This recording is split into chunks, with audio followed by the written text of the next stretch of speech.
تعلیم، صحت، بنیادی ڈھانچے اور ماحولیات کے شعبوں میں انسانی وسائل کی ترقی کی اشد ضرورت ہے۔ پاکستانی نوجوانوں کو مواقع اور سازگار ماحول ملے تو وہ ملک کو ترقی و خوشحالی کی طرف لے جائیں گے۔ آرمی چیف کی کور ہیڈ کوارٹر لاہور میں معروف تعلیمی اداروں کے طلباء اور فیکلٹی سے گفتگو۔ مستقبل کی قیادت کی تیاری میں تعلیمی اداروں کے کردار کو بھی سراہا۔ ISPR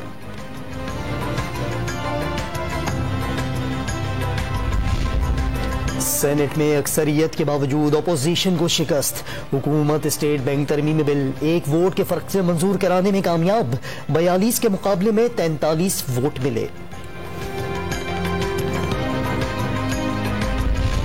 سندھ حکومت سے معاہدے پر حافظ نعیم الرحمان کو 2 دن میں ہی ندامت کا احساس ہو جائے گا۔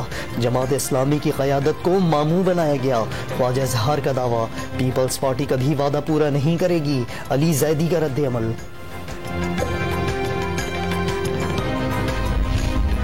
سندھ میں بلدیاتی قانون کے خلاف دھرنے کی کامیابی پر جماعت اسلامی کے تحت یوم تشکر۔ نیو MA جناح روڈ پر شہر بھر سے ہزاروں کارکنوں کی شرکت۔ حافظ نعیم بھی کنونشن سے خطاب کریں گے۔